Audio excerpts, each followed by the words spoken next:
Okay, so today we're going to be talking about PBL 1 doesn't matter where you're born for our social justice class. I did do this live in class today, but decided to record it for Jolie and for the discussion board because I really love to continue the conversation going. This may end up being a little bit more than 5 minutes, but I'm hoping you can bear with me for that. And then, like I said, we're going to go through it and hopefully any questions that you have, any comments that you have, please add them to the discussion post. I am super excited about this project and would love to continue it. Okay, so as we go into it, here we go. Um, so I wanted to start off with an acknowledgement. So I am going to be taking you through a story, and I kind of do it in 3 steps. So I tell you a little bit of the story, and then we look at some probing questions, and then we look at some of the what some of the statistics are saying about that, and then we go to a little bit more of the story, and then so on. Um, but it is based upon somebody's real life. This was a story that was told to me. Interestingly enough, like a long time ago, I was in grade 11, but it was for a religion class, and it was just about, really a social justice. Um, the reason why I wanted to share this story in this context because it, this was the first thing that sort of triggered my awareness in social justice and really understanding, how the different elements or barriers or things that people have to go through and face really affect them and who they are. And there's so many things that people have no control over. And yet, society tends to judge and label and put them in boxes. But like I said, this was the first time in my life that really I was like, wow, maybe the way that I think, some of the judgments, some of the biases I have are not accurate. And it really forced me to challenge my thinking and I think start me on the trajectory of the path where, I really fell in love with social justice issues and I've kind of pursued, always part of my career being working within diversity and social inclusion. So that's why I chose to share the story with you. So as we go through it, you're going to be like, oh my God, is this really real? And yeah, I swear to you, this is a real story. This really happened to somebody. Again, we're going to go through it together. So I do want to also say that there's a trigger warning if the story does have details, and we are going to be talking about sexual abuse of minors, a young girl. So if this is gonna trigger something, don't necessarily watch this or watch it with caution and stop where you need to. Also, remember to take breaks if you need to, if you do choose to watch part of it. And Ontario Tech, during in their student life department, has a mental health department. It's absolutely free for students to book an appointment. So, if you think you're okay and then, watching this or going through this conversation triggers you, please make an appointment with somebody within the mental health department. They're amazing. And then the last thing I want to do is to talk about, even in mine and any other presentation that we're going to go through, and hopefully people post theirs, these conversations can really be difficult and they make us feel uncomfortable. But I think that actually, and again, all of the training that I've done, that uncomfortable feeling is the key to learning. It's the key to stretching our mind and our outlooks and our lens and creating a further or a larger lens. So, in the discomfort is where we grow. So it's okay to feel uncomfortable with these conversations. And you're supposed to. Okay, so with that being started, I am going to get started. Again, I'm going to take you through part of the scenario, some questions, and then some statistics, and then we'll look at some solutions at the end. Okay. So just as a context, to start it off with, Jen has just been arrested for prostitution. So I would love to put that, as opening thoughts. If I had a, group, I think this would be, this whole presentation would be like a whole class. But so, going through, if somebody is arrested for prostitution, like should be they arrested, should they be sent to jail? Women in the sex industry, criminals. What's the difference between a porn star who gets paid for having sex for money via or versus a prostitute who, is doing it on the street? So there's so many questions that this could bring up and conversations that it could start. But when we further the context into Jen is a 16-year-old girl that has just been arrested for prostitution. So, so for a lot of people, that will change their mind. It's going to change their answers and their opinions on, how what they should do. So again, it's one of those things. Age is a factor when we're looking at our opinions and different things. Like if you were to see a homeless person on the street, you're more likely to help a younger person than perhaps somebody that you think should be able to take care of themselves. So, again, looking at all of these things and why we feel that way and the perceptions that we have. Um, so, we're going to get into other factors. There's a ton of other factors that happened. We're really going to examine Jen's story and sort of break each piece down in detail. So, looking at the family history, so we're looking at Jen's parents essentially, particularly her mom, the family history. So, her mom's name was Sandra. She had a really difficult upbringing. Her father left, so her mother was a single mother. So, this would be Jen's grandmother, had to raise all these kids. It was really difficult for Sandra, and it led Sandra to substance use issues and forms of depression and whatnot as well. And she specifically, we're talking about a heroin addiction here to cope with her stress and her mental health. Um, so these are some guiding questions or probing questions or just questions to generate conversation. Would be, when we think about family history, do we need to consider generational traumas or cycles that need to be addressed? I would even say this is specific to Indigenous persons and, the issues that are happening because of the generational trauma, and it still exists, and all of the things that Indigenous persons are facing in this country and are still facing because of residential schools and their culture being stolen from them. So there's so many contexts, and we can take this question and put it to so many other marginalized groups and look at that. So but in this particular situation, when we look at that generational trauma or the fact that there was neglect happening in the home, and is that more likely to cause further neglect?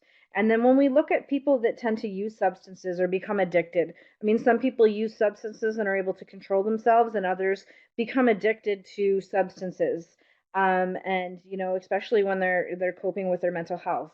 So when we look at that, is there a correlation between that? So if we go to some of the statistics, um, definitely there is tons of studies that show that when there's childhood abuse and neglect, it really leads to that cyclical cycle of that person then, even in here, being more likely to be arrested, especially for a violent crime, when compared to non-abused and non-neglected children. So you can see how somebody then would that grew up in that environment would then, potentially be neglectful in their responsibilities as a parent as well.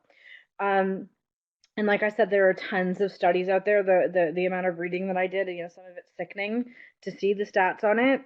And then when we look at substance use too, as well, there's a huge correlation between people with mental health and substance use, and they're so connected, and really that's again another topic in itself that needs to be explored. The stigma around mental health. People are afraid to ask for help. They're afraid to get help because their employer's going to fire them, or people are going to think negatively about them, and so they don't ask for help for their mental health issues. And then sometimes substances can relieve that, like drinking relieves the anxiety around people. So if somebody has a social anxiety disorder, they might be likely to drink before they have to go to events to cope with that social anxiety. And these can lead to a substance abuse problems, whether it's like just with alcohol or any type of drug, prescription and illegal drugs. So yeah, again, tons of studies out there. CAMH has some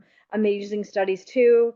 And the statistics are kind of scary. Again, all as we go through this whole thing, the statistics are wildly scary.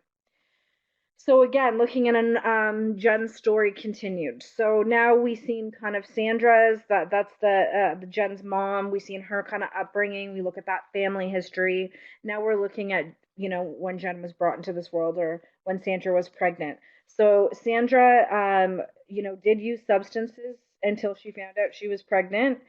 She did try to get clean. She did absolutely try to get clean.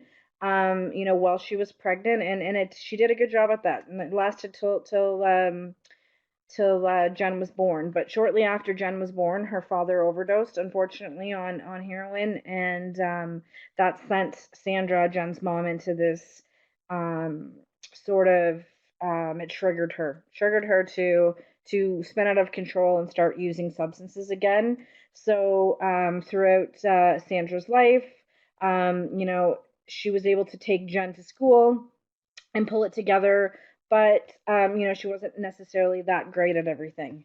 So this then begs to ask some of these questions, which is, um, especially, do you think the school would ever should have noticed, especially if Sandra wasn't dropping Jen off on time, or if she appeared to be, on some sort of substance, should they have called, CAS or whatever it is?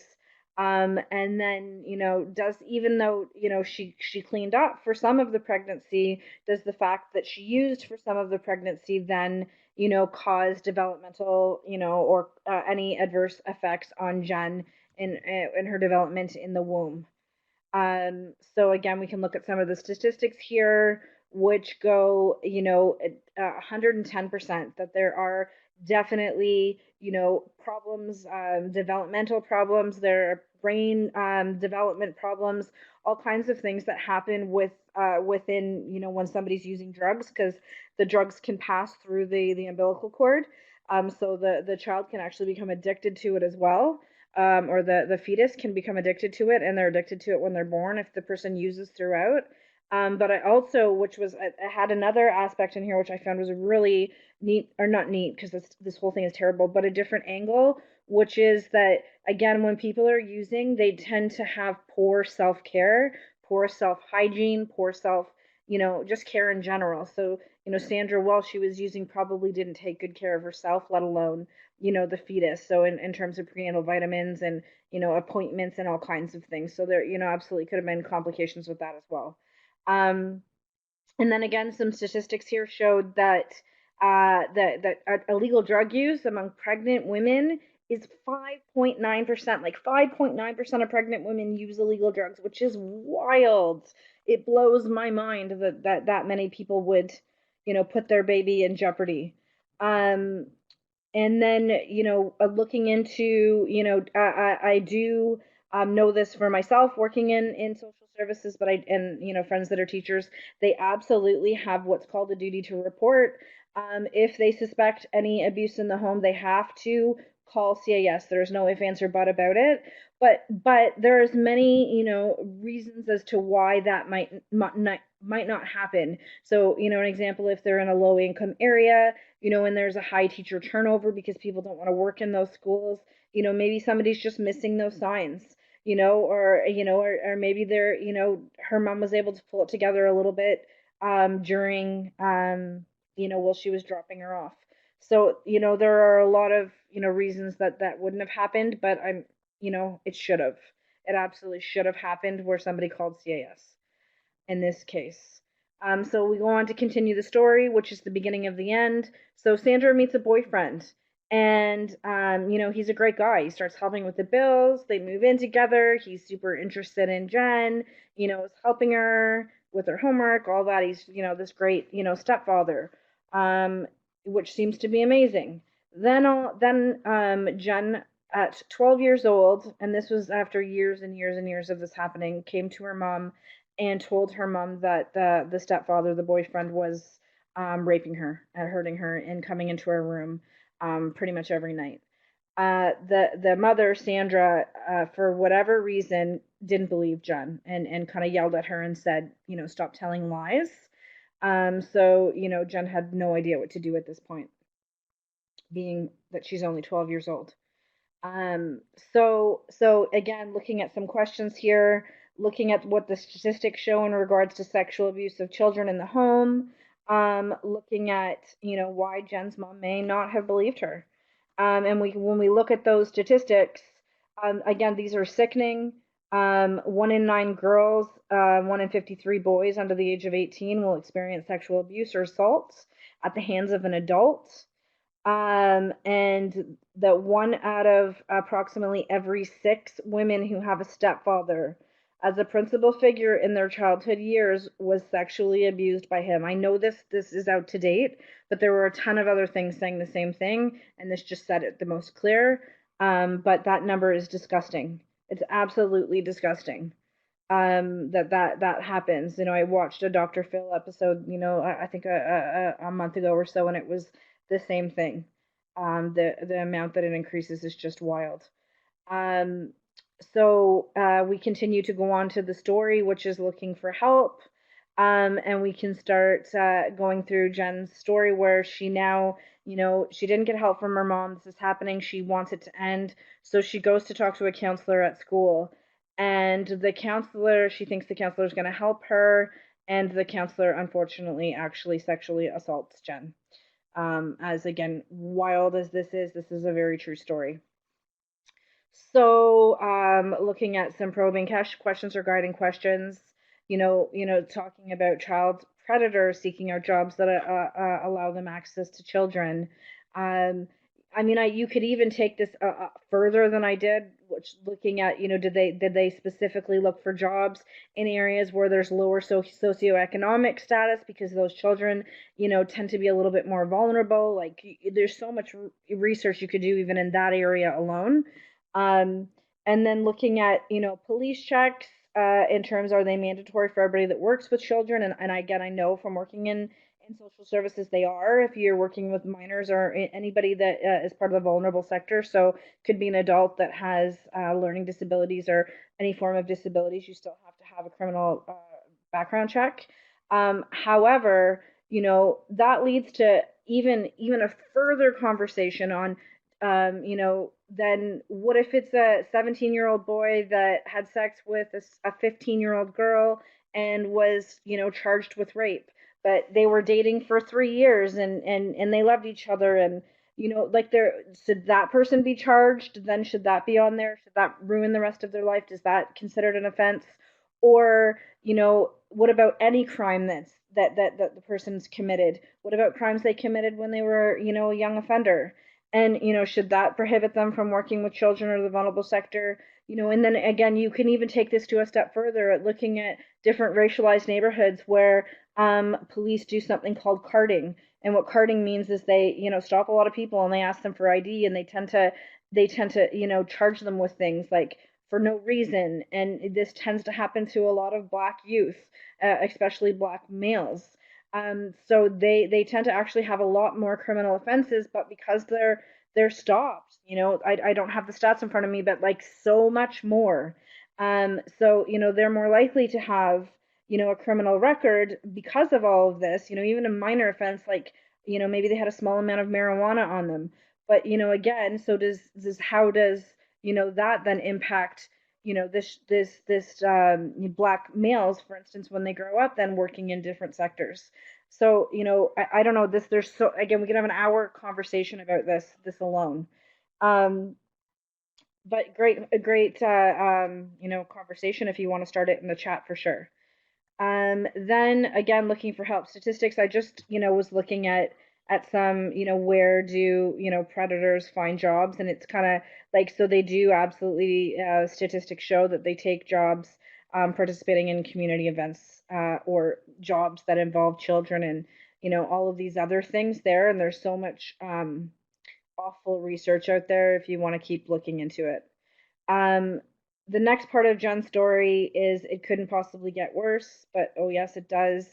So the last straw for Jen was her stepfather brought home his friends and let his friends do what they want with Jen.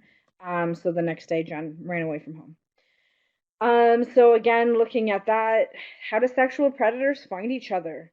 Again, does the internet and technology play a larger role in the situation? Is it providing access to criminals to, create this underground world of, this way they collaborate, the sick community of practice almost. Um, So there's a ton of research on this that internet predators use like online lures. They play games, they play other things, they befriend them, they target lonely, neglected, and confused children. It's kind of gross, so be really careful if you have children and what they're using online and monitor that. Um, and yeah, there's ways for them to connect and secret chat rooms and whatnot, and it's just terrible. There's a terrible part to the internet allowing access to things like this to people. So predators everywhere. So Jen, we're gonna continue with the story. Jen runs away from home, and she ends up on the streets. She meets this nice guy who treats her lovely and buys her dinner and makes her feel special, and then takes her home and asks her if she wants a job. So she does, and it's to have sex for money. Essentially, he's her pimp. Although Jen did talk about the fact that she knew that she was in this situation, but he for the most part, this guy did treat her fairly well, and in her mind, and this really stuck out to me, in her mind, she'd said, this, that all men in her life did this to her. So she had this sort of idea that all men do this, and if they're gonna do it, then she might as well have control and be paid for it.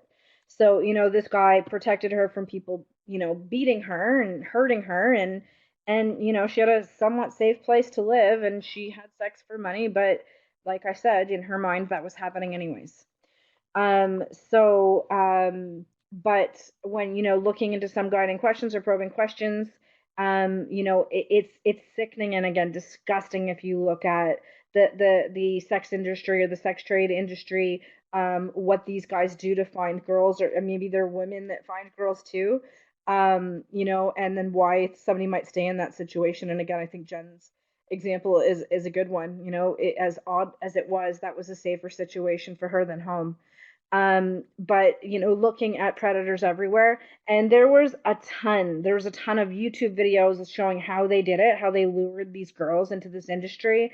And there's like, even on like Facebook and on Instagram, there'll be like ads for models wanted, and they lure them, and they focus really on vulnerable girls. And there's so many things out there that you can do. And if you have a teenage daughter, I would highly recommend, or like even a 10-year-old plus daughter, I'd recommend you watch some of those videos just to be aware of what's happening in the world.